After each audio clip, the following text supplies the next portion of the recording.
Ekigudde ku muyimbi MC Chumi kibamukoze kibadde kika akatambi kengendo okubeera nga nkuzanyira buterevu ninga nkusaba subscribing atanaba nawe atana likinga video gena maaso bwotyo biringa ugiraikinga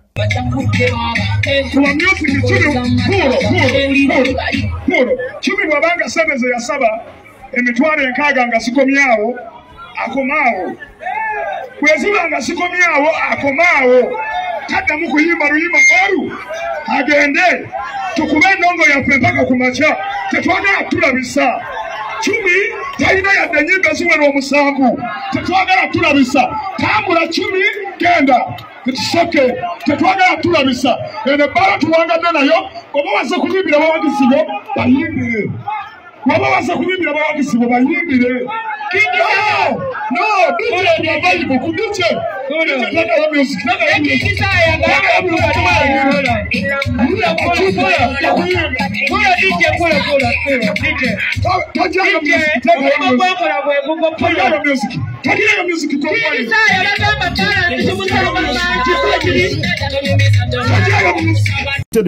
Embeera y'obwetyo bwekyayimiridde MC Chumi bamufubutudde bubi nnyo kati nno gufuuse muze ogw'okubeera nga MC Chumi agobebwa ku stage. MC Chumi ayogedde n'agamba nti waliwo abamulwana mu industry ya music, waliwo abali mu kubeera nga bamulwanyisa baagala mulaba wansi ku ttaka. Kankuwe katambi katono nnyo Benansana era abo nabagambiddewo ne mbagamba ezo bazikuwe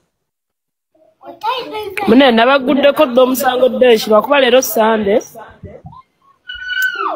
ofiisi z'abantu abamu tezikola. Babakuwe ssente zo obuvunaanyizibwa abo n'oyimba n'ogenda n'oyimba. Waliwo omuntu ali mu kunkola ekintu ekyo buli wentuuka wemba ne show waba obuvuyo bwe butyo bandooza walabako n'akebusiya mugende akebusiya nakalaba bati era n'oyo MC yajja buzi nga sina wa mu kifo nakola ne byakola n'abenasa era kye babadde bakola.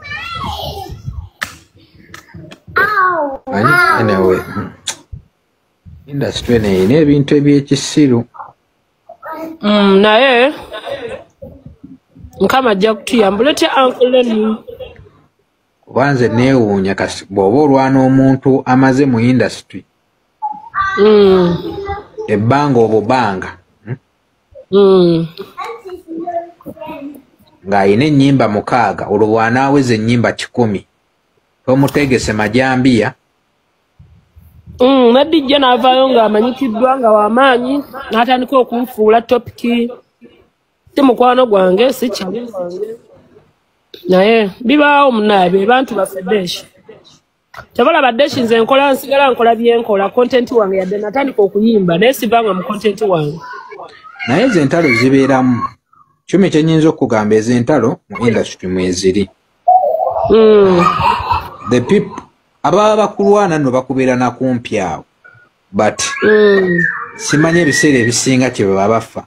Industry yaffe eyina ekintu kyeyina baagaana okuggulirawo abantu buterevu. Oyo nno ye MC Chumi kansubire mu bigambo bye osobodde okubeera nga omwewulirirako. Oyo nno okutuuka okubeera nga agobebwa yabadde ku meeting point Uganda gye yabadde agenza okubeera nga ate mwanatu aperforminga wabula MC najja n'abeera nga addamu okubeera nga amulabisa. Kigambibwa nti bino byavudde ku mbeera ey'okubeera nti MC Chumi olwatuuse ku stage bw'ati yakubyeyo akayimba kamu kokka olwamaze okuba akayimba kamu n'ateeka wansi omuzindalo n'abagamba nze ŋŋenda ssente zammwe ziweddeyo. Balina omutemwa gwa ssente gwe baali bateesaako ze balina okubeera nga bamusasula era ku ssente ezo bakwatako deposit ne bamumuwa before the show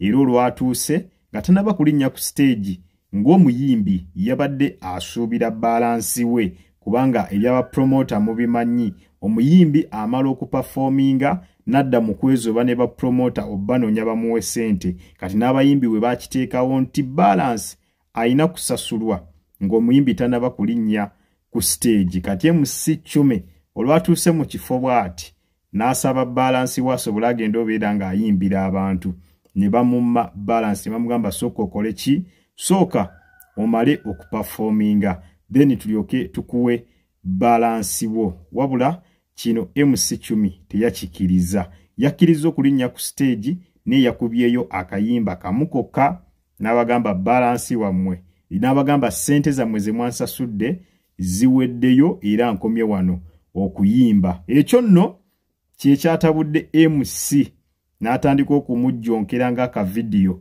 bwe mukalabye n'amutabukira n'ayogera bingi okukakana ne ku stage amugobyeko era kyategerekese nti Chumi yavuddewo nga balance tamufunye era n'okuyimba awo nnyini we kwakomye. Mu mbeera eyo gulowooza ani mukyamu era ani mutuufu? Wadde incident zibadde zituukawo nga MC Chumi avuma badijje nga jonkera badijje naye n'ensonga ku luno si ya dijje.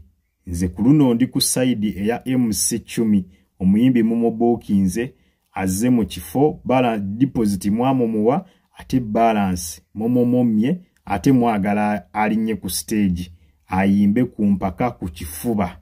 Ekyamazima ku luno nze ndi ku side ya Chumi wano wo tayina musango. Ekyoku luno si kyakuvuma DJ si kyakuyombagana naba MC ne yabadde ayimiridde ku mazima.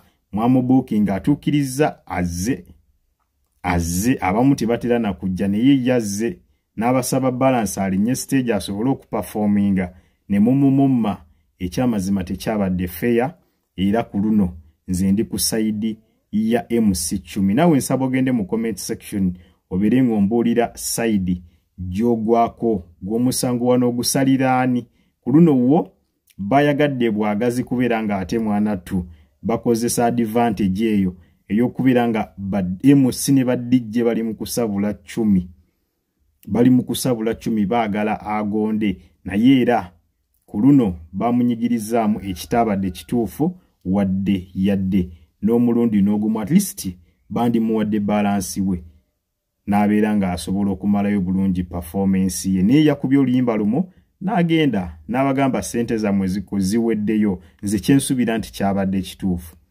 Gw'osuubira ki era olowooza kigenda mu comment section ompe endowooza yo. Oli ku side ya MC yamugobyeyo oba oli ku side ya Chumi? Genda mu comment section obere nga bw'otyo otuteeramu endowooza yo. Naye nga ye MC Chumi avuddeyo n'ategeeza nti waliwo abali mugenda maaso n'omulwanyisa nti bino byonna bye mulaba ebigenda maaso wandibanga waliwo muyimbi munne ali mu bisponsoringa era abitegeka okubeera bwe bityo. N'ategeeza ne MC ow'ebusiya eyamugoba ku stage nti teyali MC wa mu kitundu, yava yiryeri n'ajja n'ayingirawo ng'alinga ali ku mission kukakana ng'amugobyewo nti ne MC ono w'egganda naye kyekimu tamanyi wa gye yavudde ne yavudde eri n'atandika omujjonkera. Kati ye agamba wandibanga waliwo abayimbi abamulwana. Ku Mukutu Jika Media kw'obadde subscribinga likinga atannaba. Tira mu comment section ompe endowooza yo. Mweraba.